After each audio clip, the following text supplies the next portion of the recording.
A single beam of light. No explosion. No smoke. No sound. Just a drone falling out of the sky in under 2 seconds. This is real, and it just happened on a U.S. aircraft carrier. Today, you're going to see how America built a weapon that never runs out of ammunition, and why the Pentagon just committed $847 million to make it real. Stick around, because by the end of this video, you'll understand a technology that could quietly end the era of the missile. Hit subscribe. This story only gets stranger from here. Here's a number that should worry you. Every time a U.S. warship fires a missile to shoot down an incoming threat, it costs over $1 million. One shot, one missile, gone. Now, imagine an enemy sends not one drone, but 50, 100. You don't run out of drones easily, but you absolutely can run out of missiles. This is the exact problem that's been keeping Navy planners up at night for over a decade. So, the Navy went looking for something different, something that wouldn't run out, something that cost pennies, not millions. The answer had existed in theory since the 1960s. A laser. But turning a laser into a real naval weapon meant solving brutal engineering problems. Salt spray, humidity, heat, rolling seas. For years, early systems could barely disable a small boat engine, let alone stop a missile. One early demonstrator, the SSLTM system aboard USS Portland, was even removed from service in 2023 after nearly $50 million spent.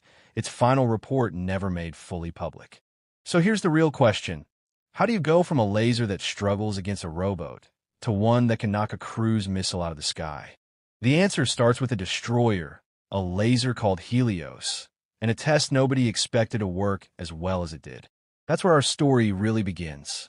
In 2022, the Navy quietly installed something new on the destroyer USS Preble.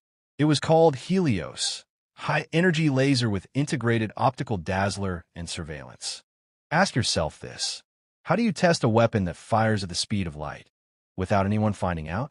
You don't announce it. You just fire.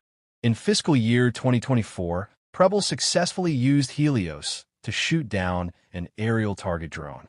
One kill. Quiet confirmation the concept worked. But the Navy wasn't done. They pushed further. By early 2026, Preble had used Helios to down 4 drones in expanding tests. Proof this wasn't a one-time fluke. And then came the test that changed everything. October 5th, 2025. Somewhere in the Atlantic Ocean, aboard the aircraft carrier USS George H.W. Bush. On the flight deck sat something unusual, a container. Inside it, a weapon called Locust. This wasn't a destroyer with years of laser experience. This was a full-size aircraft carrier testing a laser weapon for the very first time in its history. Multiple drones approached.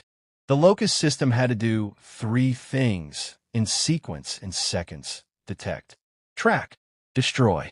One by one, the drones fell. The system completed what engineers call the full kill chain.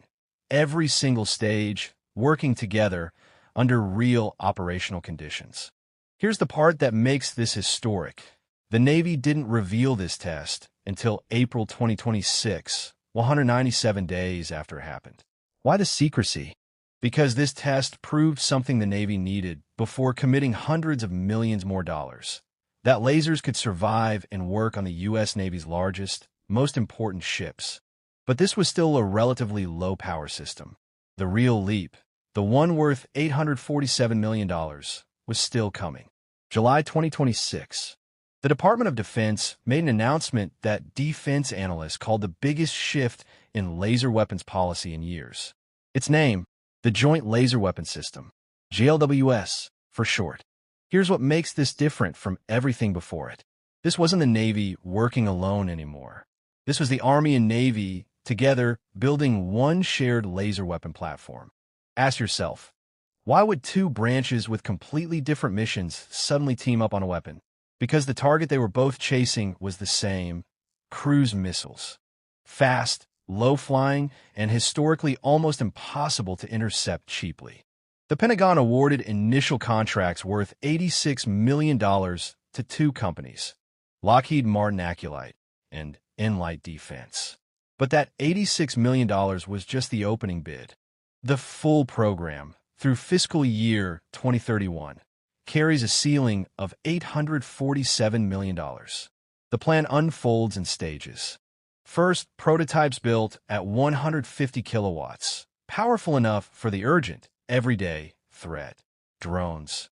Then, scaling up, all the way to 300 to 500 kilowatts. That jump matters more than the number sounds.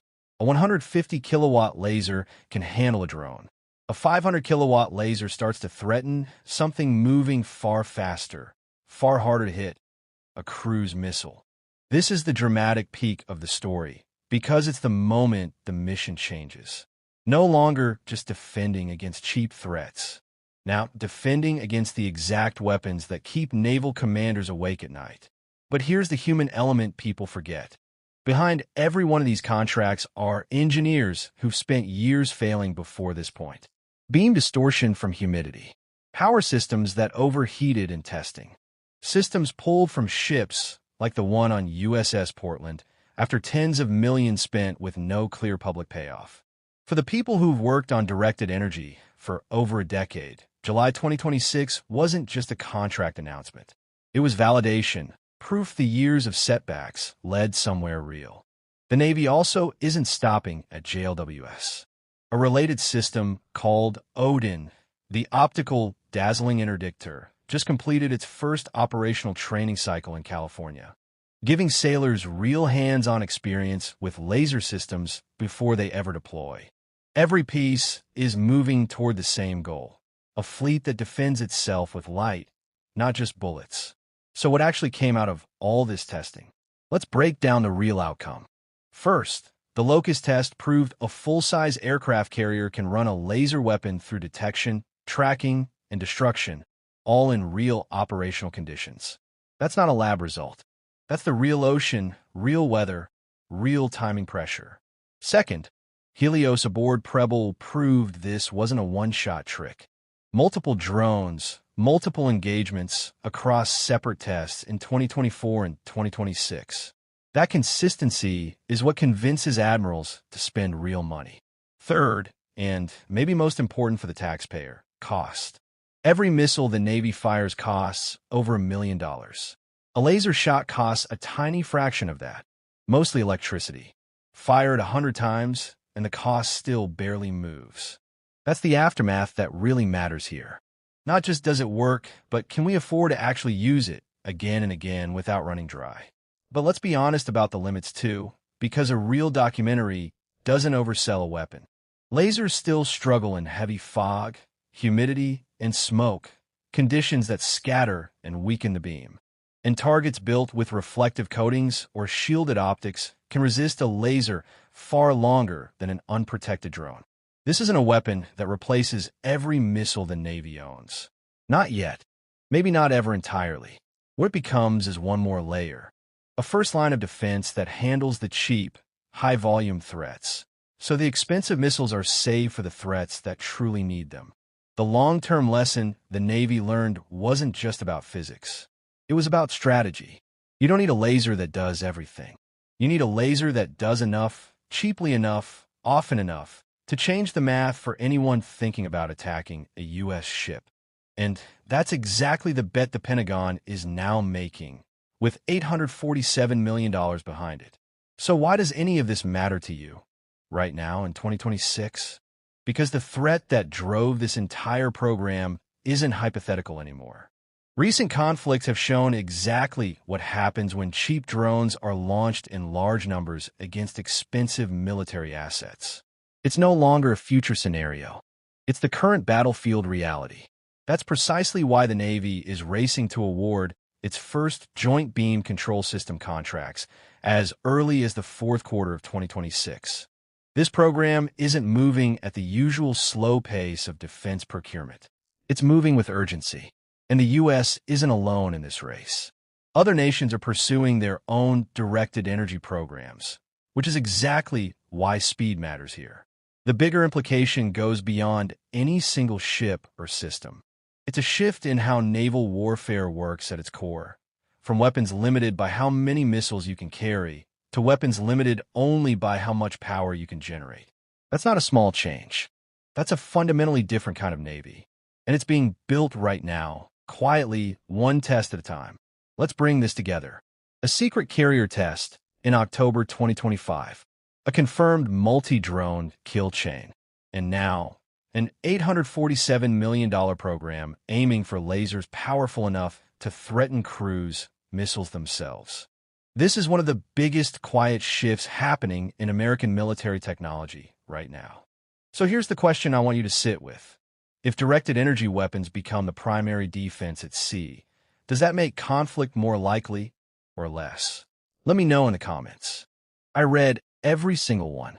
If this video helped you understand a program most people have never heard of, hit like and subscribe for more breakdowns like this one every week. Next time, we're going inside the drone swarm tactics these lasers were actually built to stop. I'll see you there.